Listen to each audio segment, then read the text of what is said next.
Hi, everyone. My name's Shay, I'm TK. and this is a session with a Sexpert. Thank you so much for tuning in with us once again. Today, we are going to be discussing desirability and everything about how we are attracted to one another, what causes that, is it going to change, is it different for people that are Black versus people that are queer versus, all the different ways that we show up in the world. So we're going to get into that in just a second with our special guest. Yeah, so Avery is a Black queer writer, educator, and social critic from Lorain, Ohio. Thank you so much for being with us. Please tell us a little bit about who you are, what's important to you, what you're currently working on. I'm Avery Ware. I'm an educator and writer. Originally from Lorain, Ohio, currently residing in Cleveland, Ohio. Um, my passions are teaching, writing, and telling the truth. That is why I teach and I write.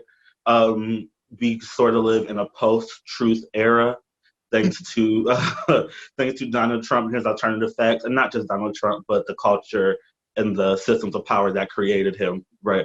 And created his reign, I should say. So I'm a huge fan of telling the truth. I'm a huge fan of keeping shit real. I'm a huge fan of putting things into historical perspective and accurate context. So that's why I do the things that I do. I am a student-centered educator. My students and their needs always come first. I am an equitable educator, or at least I try to be. I think we are all on the path of, trying to do things better and more egalitarian. So I feel like that was what I was put on earth to do. So that's the purpose I'm trying to fulfill. Um, I'm currently working on a few projects.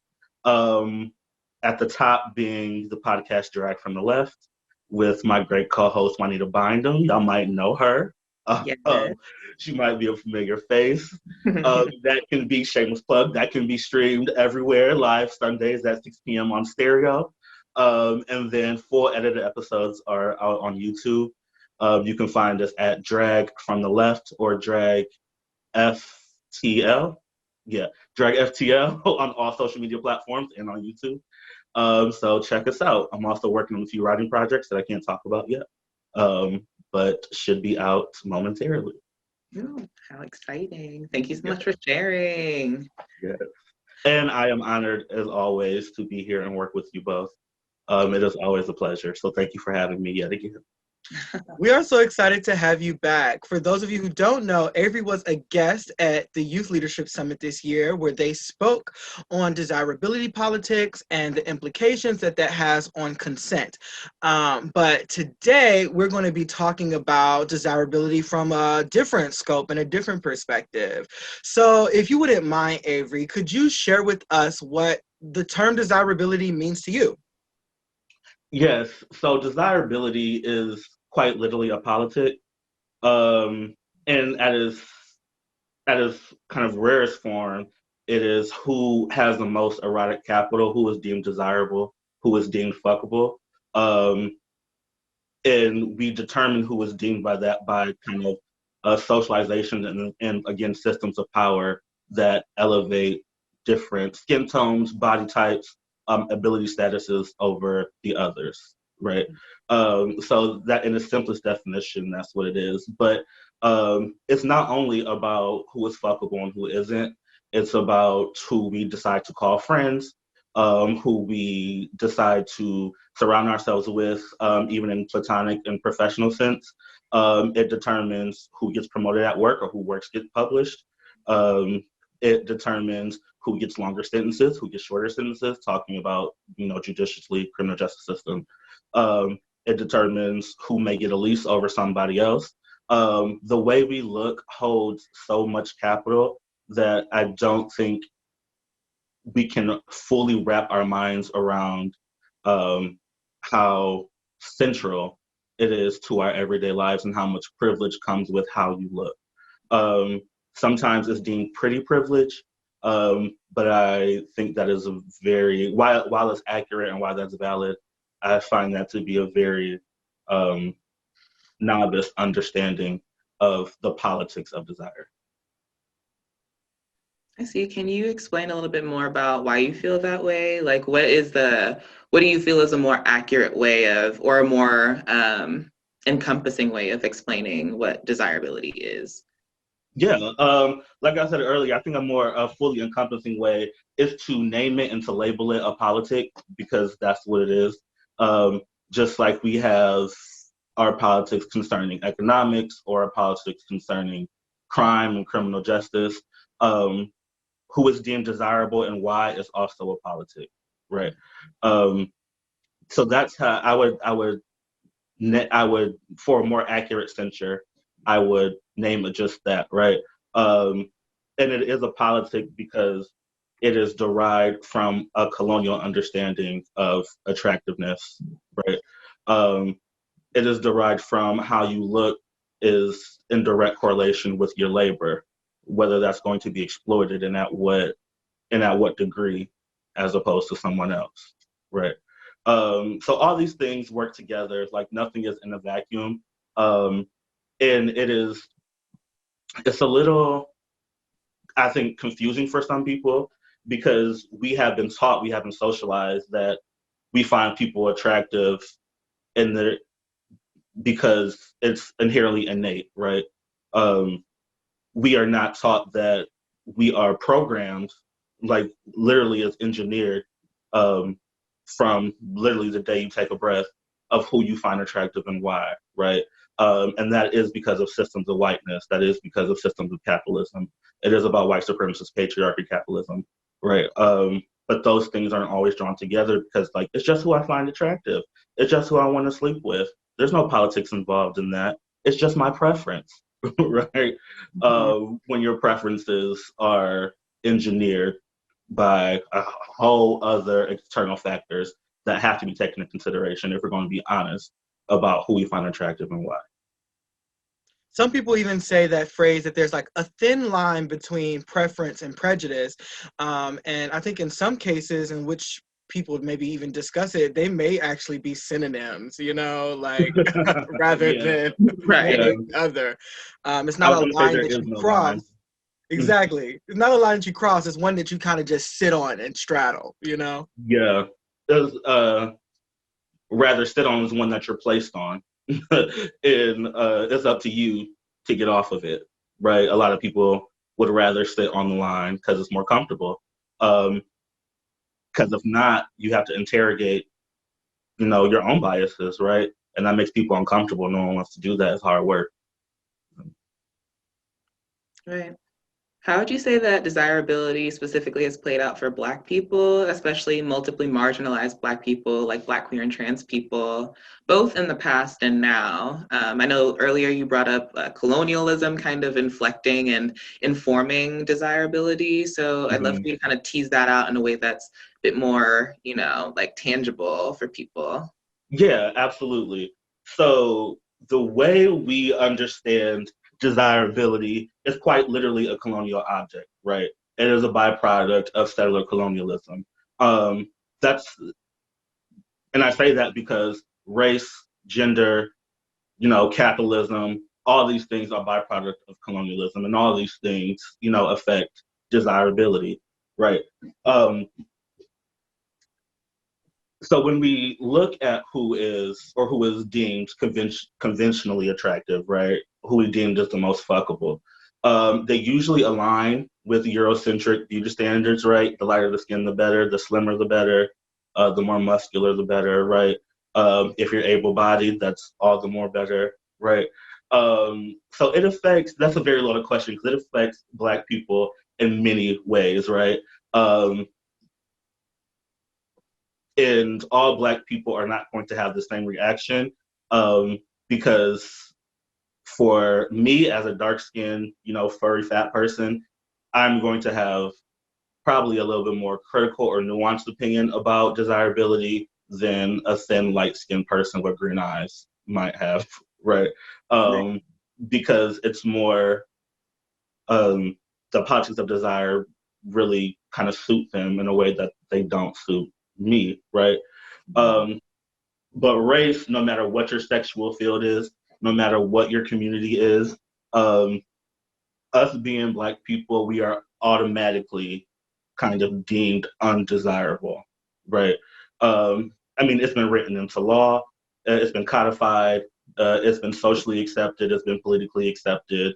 It has been accepted pretty much from every industry that if you have black or brown skin, you are less, you are less desired on a sexual field, um, in a sexual romantic way, from an economic standpoint, um, from a critical standpoint, from a criminal standpoint, right? The cards are stacked against you the darker your skin is. For multiply marginalized people, it affects us even more because now we have to dig into like these sub communities, right? So say in queer communities, because of politics of desire, a black trans person is deemed less desirable because of their racial and their gender makeup, right? Um, in say in some other communities, if you are black and disabled, you know, the way that intersectionality works is really prevalent to the way that desirability works, right? And kind of the more intersections you find yourself at, the more complicated your relationship to desirability becomes. That If makes a that lot of makes sense. Does that make sense? I think it does. And, Okay. in many ways, I mean, everyone in this interview right now is a Black queer person. But when we Mhm. have these conversations, many parts of it become even more real because, when I'm sitting, in this interview with you, it's just the three of us here, so it's a Mhm. little different than when we hear about how it's discussed when we like walk outside Right. of our doors. But even from what you said earlier, us existing indoors and having a home and how we exist in there, it has determinants that are based upon how people think we look also. So it Yeah. is a tangled web. Yeah, a tangle web that we have to untangle if we want to have any honest conversation about desirability, right? We have all these challenges online, right? We are all active on social media, um, and we see who gets praised. Like we see, we see whose silhouette challenges get retweeted.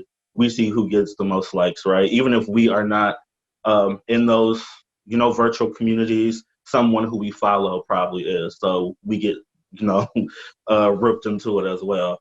Um, so, like you say, even in our homes, we cannot shed ourselves of what desirability is and how it affects us mentally, emotionally, physically. Sometimes I find myself walking around my house. I live in a big house by myself. And if I have a beater and shorts on and I walk past the mirror, I'm like, well, shit, let me go get an oversized sweater. Let me get an oversized hoodie to hide this gut, even from myself, right? It's just me and God in here. Ain't nobody else here. But um, the way we have been socialized to not only view other people but view ourselves is something that we cannot get rid of, and I think is more poignant to answer your question. Is more pointed for Black and Brown people, right? Because we always have to carry around that. Because I am Black, no matter what shade, but because I am Black of any shade, I am deemed less desirable than someone who is not. Yeah, absolutely. Mhm. Um, we were discussing the many ways in which desirability show up, and you mentioned how the internet is very accessible. We're all there, and within our homes is the place we most frequently digest, magazines, periodicals, television, news. So, with that being said, what is the earliest image that you can remember of Black love in some form of media, rather that be television or the first magazine that you picked up? Mm, I'm going to have to be that stereotypical cis-ish gay man, and say Noah's Ark. I mean, it really was the first time I ever saw two Black men loving on each other. Mm. I've seen, I watched The Queer as Folk, I watched Oz, but I don't believe outside of abuse there were any consensual loving relationships on either of those shows. You don't see two Black men together throughout the whole 7 seasons of Queer as Folk. As good of a show it was really lacking in that part. Oz, you saw, I'm thinking back on it now, the only um, Black gay couple I saw, they weren't even a couple. It was just a relationship that was created out of abuse, right? Once someone was continuously sexually assaulting the other one. Um, and in a lot of ways, that sent a lot of messages subconsciously to me as a young gay boy, not knowing, well, as a young boy knowing I was different. Like I knew I was different, but I did not have the language to name it. But Noah's Ark was the first time I saw. Noah's Ark was the first time I was like, there are other people like me out here, and it is possible to grow up and be an adult and potentially have a relationship with another Black man that is not created out of abuse, but is like created solely out of love. And not only romantic relationships, but platonic relationships too. Um, I'm big on friendship growing up. Those were my favorite shows. Boy Meets World, Girlfriends, Martin. So when I saw Noah's Ark, I was like, look at these four Black gay men like loving on each other and having each other's back. And, you know, when Chance's husband cheated on him, the first place he went to was Noah's house, and Noah embraced them and let him stay over there and things like that. So that was a very long answer, but yeah, Noah's Ark. Thank you. So Noah's Ark was the first time that you had seen that. Prior to seeing Noah's Ark, had you seen examples of Black love that existed outside of the queer umbrella? Yeah, I was blessed. I'm blessed to have grandparents who have been married for 30 years. If not 30, they're approaching 30 pretty soon. And they love each other deeply. So it was a privilege to be able uh, to grow up and have them in my lives and for them to still be around. Um, you know, I grew up around Black people. I grew up in the church. So I was privy to, I got to see it, like all my pastors were married and they seemed to be in loving relationships. So I knew that Black love was possible. I knew it was out there. Did I know if it was possible for me, knowing that I was so different, is a different question, right? um, Again, I did not have the language or the knowledge to be able to deem myself one thing, but I knew I wasn't like everybody else.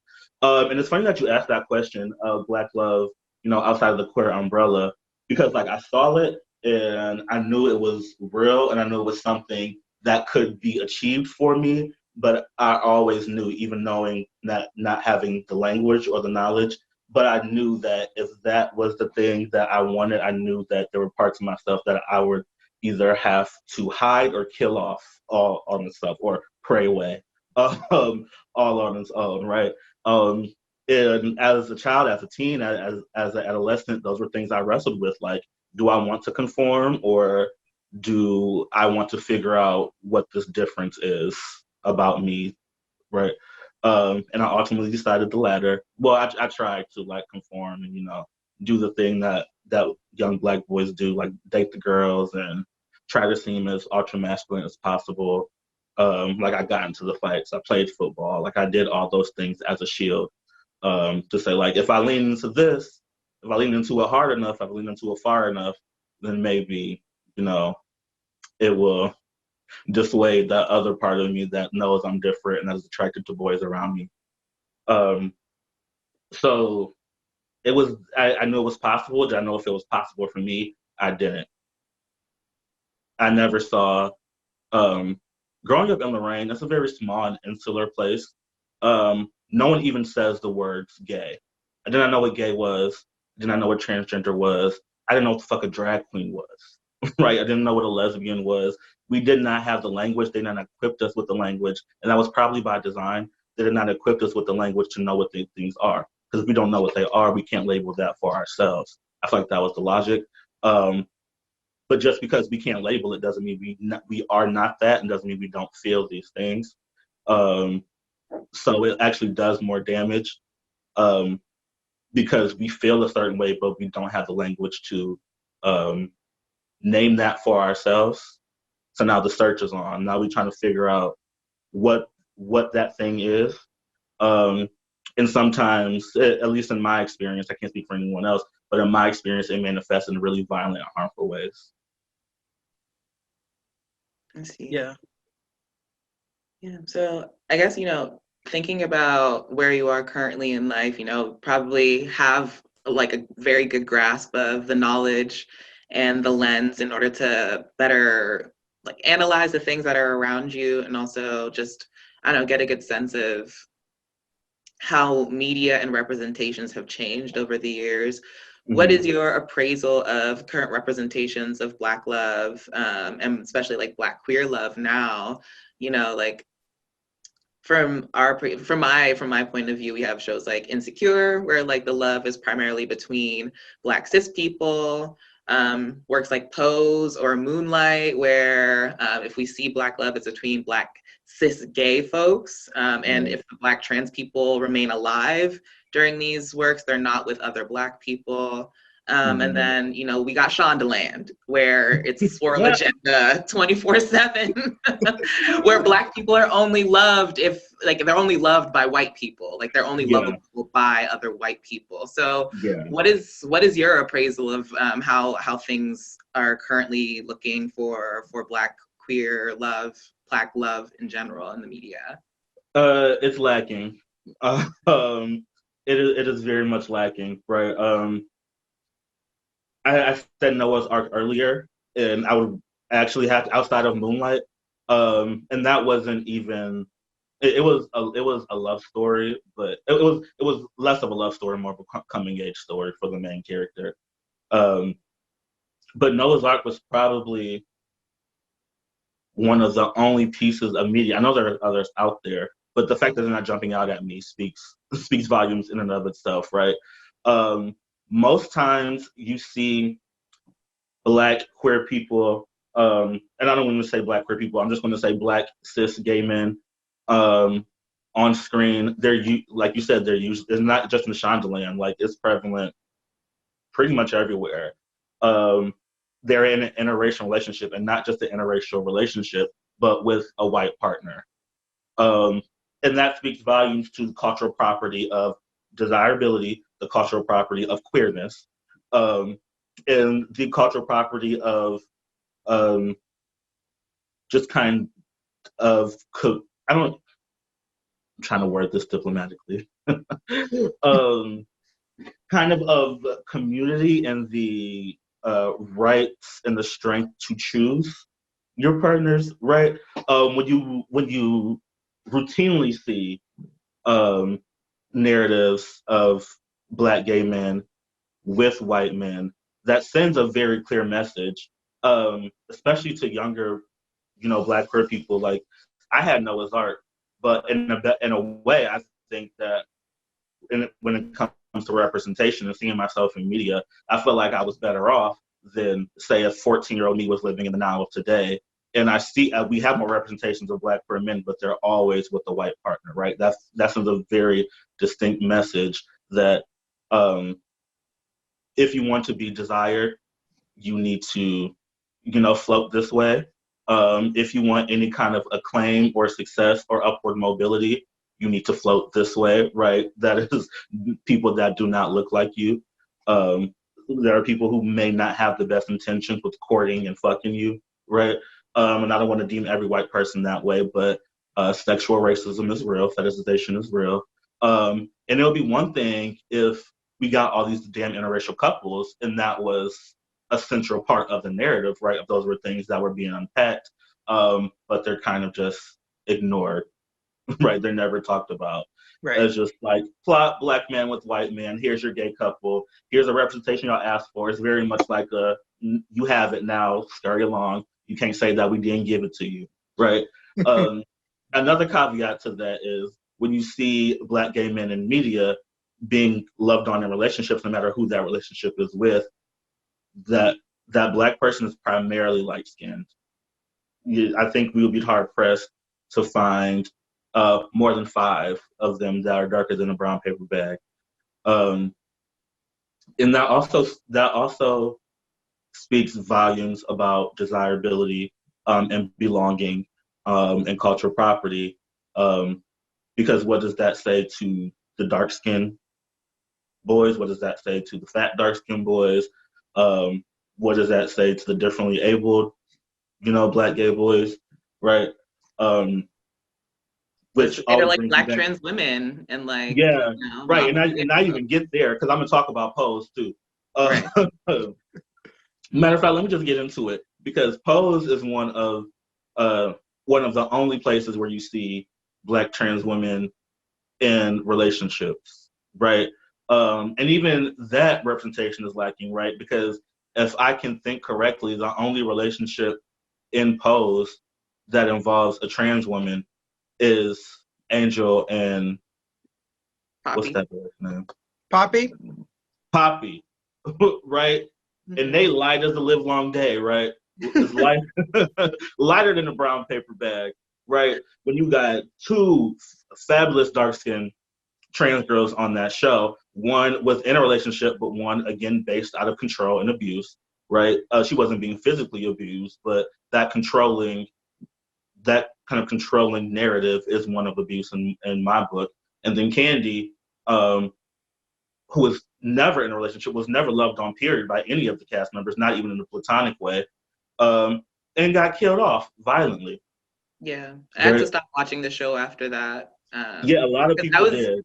Because I was very it was disappointed. unnecessary. Yeah, I was very disappointed by the way that they turned the dark-skinned trans women into like your run-of-the-mill sapphires. Like Yeah. they never got loved on, like you said. They never got like, I don't know. When you're like a multiply marginalized Black person, where there are already like so many limited examples where you can like see yourself on screen, Right. and like to know that this show was created by like a Black trans woman, and like this imaginary space where we have like so many Black trans people, like not even like Black trans women who are darker skinned get to live or like get to be on. Like the scene where Candy, is get like carried off like after she's killed, and like there's like the splendor of like the lip syncing and like the ball and everything. That scene honestly broke my heart because that just is like a replication of what happens in real life, where like Black women only get their roses and only get the splendor after they've been like violently killed off or assaulted, hunted down. And it's just like, absolutely, it can be really, it's really frustrating, and it is. For the few examples where, there are maybe like there is love between like Black gay men, I'm thinking of like Marlon Riggs or like Essex Hemphill. Those aren't like the mainstream examples that get like applause or like support. You have to dig for those, right? You have to dig. That is another thing, right? Because there are so many dark-skinned Black queer men who created art, specifically in the 80s and the 90s, early 90s, around loving on other Black men. Joseph Beam had a whole essay about it, right? And that wasn't just about Black queer men, that was about all men, all Black men loving on each other. But Black men loving Black men is a revolutionary act of the 80s, right? All of that community of people created art specifically about their communities and loving on each other romantically and platonically, right? But it's not mainstream at all, right? You have to dig for that. You have to dig behind the James Baldwins, and you have to, and that's no shade to Baldwin, because of course a little bit. You have to dig behind the Baldwins. You have to dig behind the Byron Rustins, right? Who, quite literally, if you're being honest, were two Black gay men. Well, Baldwin was particular about his labeling, but Black men who were attracted to other men, and primarily courted white men, right?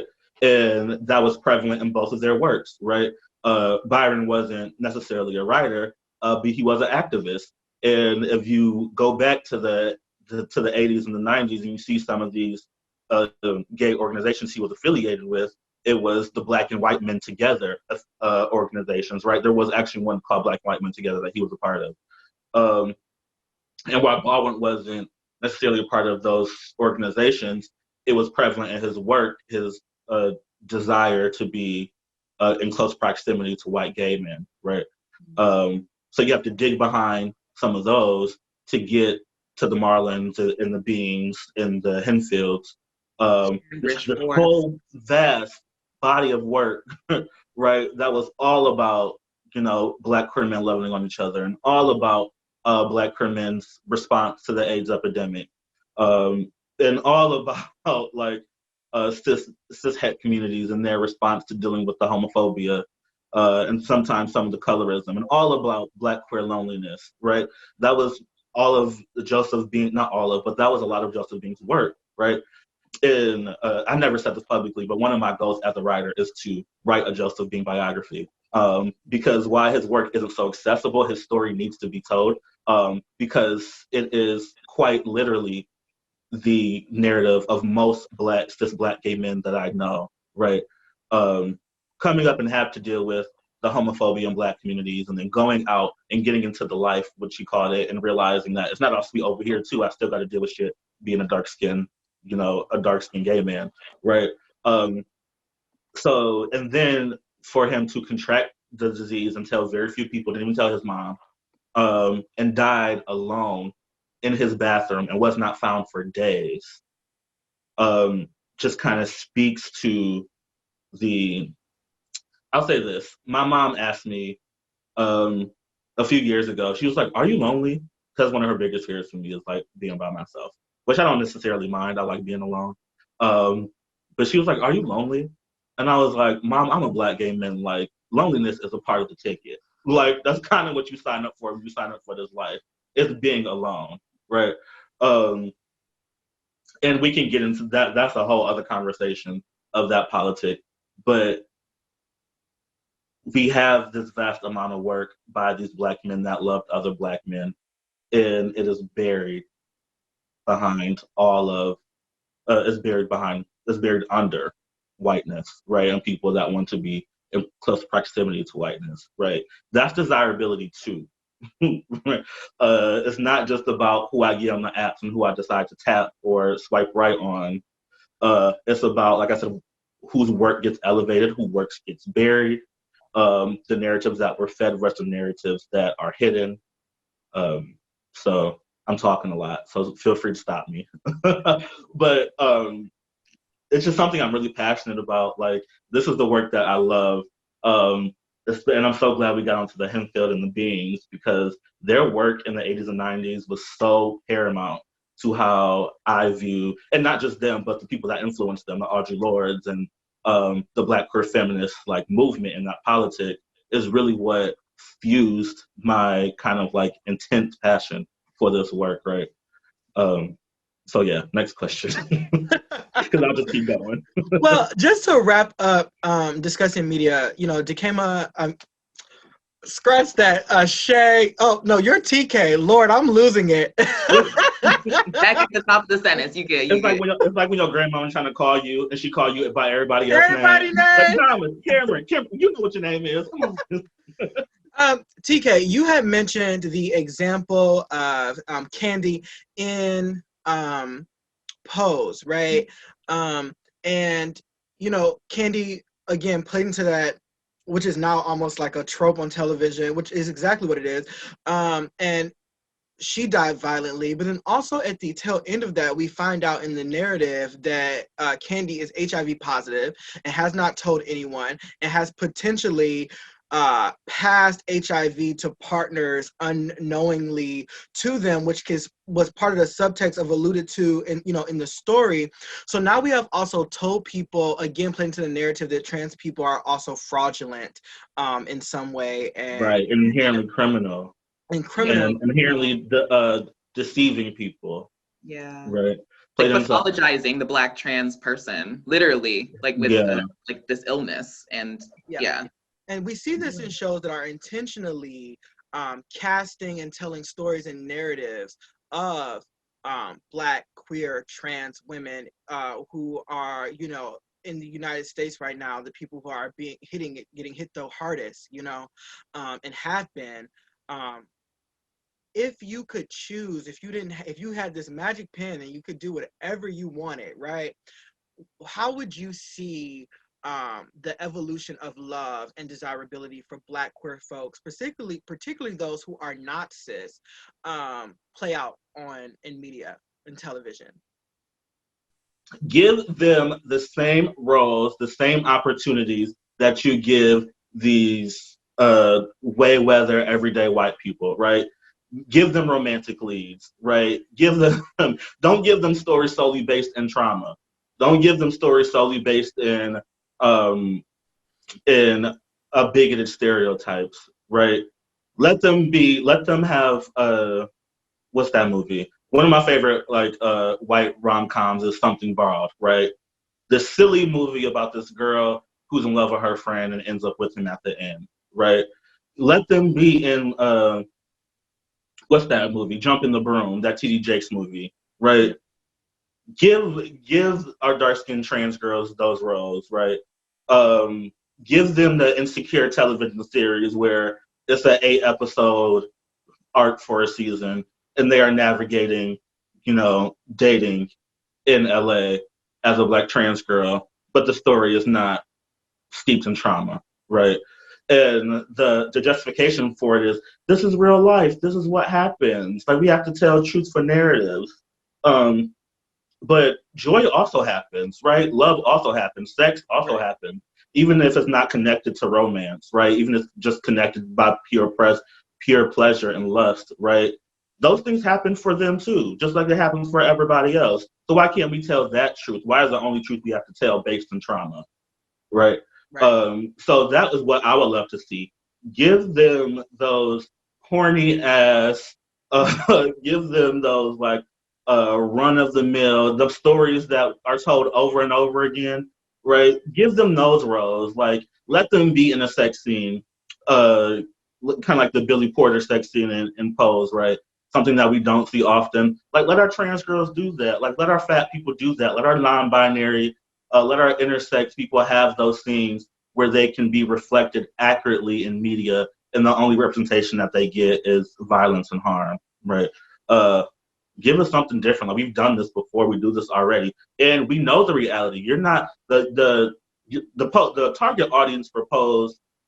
I would assume is not ignorant to the shit that goes on in queer communities, right? We know that these things happen, right? Expose us to something different, right? While the truth is the truth, and I'm the fan of the truth.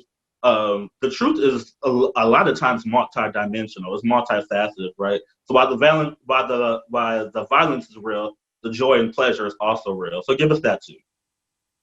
Absolutely. Thank you for saying that. I think that is so important for them to show full, multifaceted, complex and complicated lives that we all live, and we know this because we're all in this interview together. And I think the three of us show up in the world in contrary to what the baseline of what desirability says is attractive, is lovable, is sexy. Right. And I want to hold on. I don't want to cut you off, Shay, but I do want to bring this full circle, right? Because the violence that we see enacted against Black trans women, like in Pose, is about desirability too, right?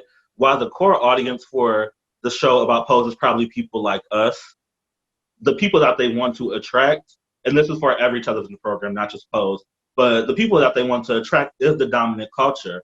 And the way to draw them in is to tell stories based on trauma and violence, right? So the way our story can be most desirable to them meaning white people, is to show the horridness of it, like the horror of it, right? Because white people love that shit. They eat it up. It's the same reason why back in probably from 2013 to around 2016, 17, you saw all these shows with storylines based in unarmed young Black men being killed by the police, right? White people love that shit. They eat it up. That is what's most desirable to them. That's what's going to make them tune in. So when you have dark-skinned trans people on the shows, the way to be most desirable to dominant culture is to show the violence and the trauma. Yeah. Right. So why it is about who we deem attractive and who we want to fuck. It's also about capital. It's about money. It's about how can we get the most eyes on this? How can we be the most desirable to them? And they know full well it's about the trauma, and that's the narratives we got. Absolutely. You know, they say that, you know, we just need to have the seat at the table and the opportunity to do it, right? And we've seen that it's not just about the representation can sometimes even be worse off and for our ill if the right people are not, you know, seated there. These are the shows that we have just discussed. The examples in media are projects that are often led and created by Black folk. And these are, but it's not the voices in the room that we need to necessarily be there, or they do it in a way where they have to give up so much to get so little in return, you know? Mm-hmm. So we just got so much work to keep doing, right? So much work Yeah. to keep doing. When you ask for a seat at the table, you then have to appease the people who run the table, right? So then you're playing into these same old scripts, these same old narratives of desirability, which are shaped by systems of harm, pretty much. All right, so just to wrap up the interview, just have a final question. Since you were talking about systems of oppression earlier, in your opinion, would the idea be to get to a space where everyone is desirable, or is the space to do away with desirability altogether?